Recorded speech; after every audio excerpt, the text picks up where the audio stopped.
Falando em aliados importantes, eu não poderia deixar de falar sobre essa notícia, porque uma das coisas que eu faço no Paulo Figueiredo Show, além de comentar visões diferentes sobre notícias que saem no Brasil, eu tenho que comentar sobre notícias absurdas que simplesmente não saem no Brasil.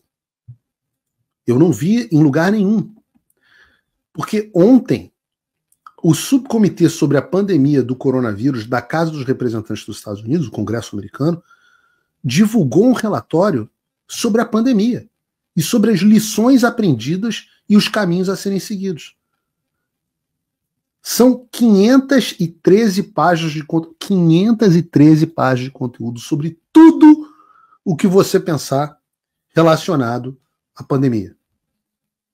A origem do Covid-19, as falhas no laboratório de Wuhan, a falta de fiscalização das agências federais americanas sobre a empresa que operava o laboratório, as fraudes nos programas sociais durante a pandemia, o Estado encobrindo as cagadas e os crimes dos agentes públicos e tudo que você puder imaginar. Uma das afirmações feitas pelo relatório é que a obrigatoriedade de vacinação não era amparada pela ciência. Não é o Paulo Figueiredo que está dizendo, eu estou citando ipsis literis praticamente o relatório do Congresso.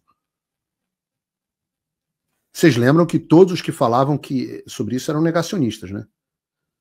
Não é que a vacina é o chip do Bill Gates que vai te causar câncer, não.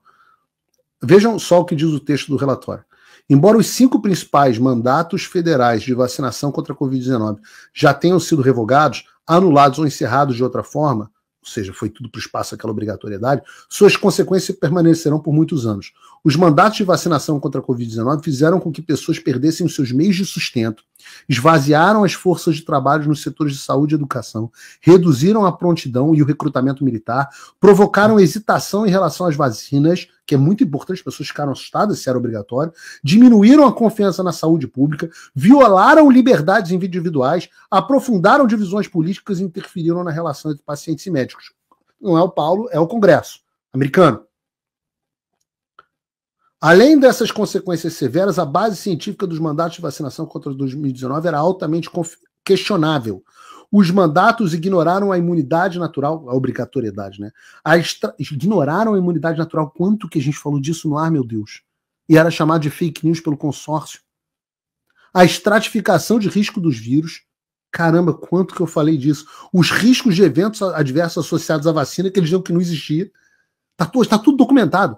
Bem como o fato de que as vacinas não impedem a propagação de Covid-19. Eu não podia falar essa merda aqui no YouTube que derrubava. O primeiro strike que eu tomei foi no YouTube por causa disso. Opa, desculpe interromper o seu vídeo, mas desde 2022 eu continuo com as contas bloqueadas e o passaporte cancelado pelo Xandão. Se você aprecia o meu trabalho e tudo que eu faço pela liberdade de expressão, tem um lugar onde você pode se tornar meu apoiador com uma pequena quantia por mês. Acesse www.paulofigueiredoshow.com e torne-se meu apoiador, e aí você vai receber conteúdos exclusivos e desconto nos meus cursos. Ou então você pode se tornar meu patrono Gold e passar a me pautar, tem reuniões comigo, você entra para o meu grupo de WhatsApp, que eu uso sempre. O link para tudo isso está aí na descrição. Enquanto isso, como estabelecido pela Subcomissão Especial e audiências anteriores, os funcionários federais de saúde frequentemente exageraram o poder das vacinas, aprofundando divisões políticas com declarações como a pandemia dos não vacinados. Isso é mais um exemplo de como a orientação e as políticas da administração Biden, que aconteceram no Brasil da mesma forma pelo consórcio, se afastaram amplamente dos limites das evidências disponíveis, enquanto proclamavam orgulhosamente que estavam, abre aspas, seguindo a ciência. Para que, diz o relatório, para eles, porque eu disse, né, because I said so, era o suficiente. Qualquer semelhança com o Brasil não é mera coincidência. Quer ver outra semelhança? Página 300 do relatório. É afirmado que foi descoberto que a Agência de Alimentos e Medicamentos dos Estados Unidos, a FDA, e outros órgãos de saúde pública insinuaram falsamente que a ivermectina era usada exclusivamente para cavalos e vacas.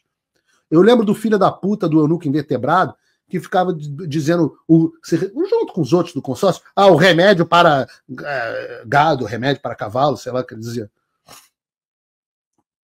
No relatório, eles afirmam que a ivermectina é aprovada pela FDA para tratar certos parasitas em humanos e que a implicação de que o uso era somente para cavalos era completamente falsa. É dito que o governo federal utilizou agências de saúde para promover o medo sobre o remédio como a ivermectina e a hidroxicloroquina.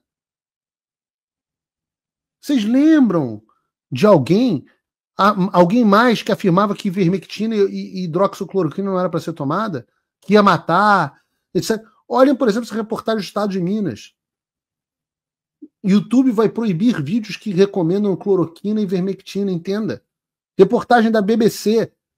Ivermectina como falsa ciência criou crença de que remédio milagroso... O Globo. Lembra disso? Enquanto o Bolsonaro defendia tratamentos ineficazes contra a Covid-19, iniciativas se espalhavam pelo país. O Bolsonaro ainda brincou, né, dando para uma ema lá, a cloroquina. Então, entenda por que esse relatório é importante. E dava para eu ter feito um programa inteiro sobre a cloroquina, sobre o relatório, dava para fazer um programa inteiro. Mas eu estou trazendo isso sob um aspecto específico. Como a parte central desse inquérito Alexandre é a suposta disseminação de notícias falsas relacionadas ao Covid. Lembram que eu mostrei esse gráfico aqui há alguns programas atrás? Lembram desse gráfico aqui? Está aqui. Ataques às vacinas contra a Covid-19 e medidas sanitárias à pandemia. É um dos pontos centrais dos inquéritos do Alexandre. Dos gangsters do governo. Digo...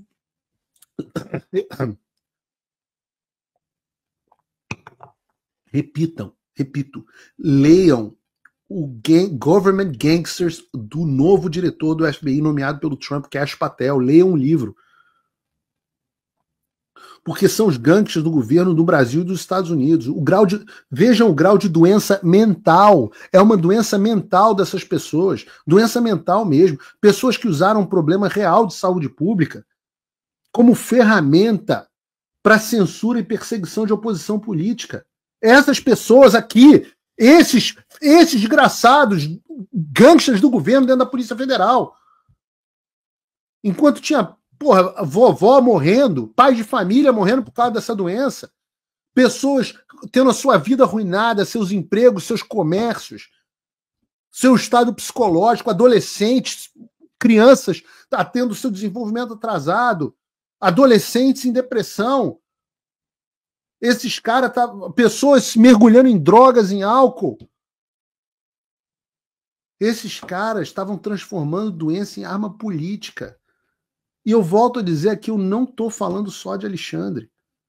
Eu estou falando de todos os gangsters do governo debaixo dele. E os de fora do governo. Porque, de novo, isso só foi possível com a mídia.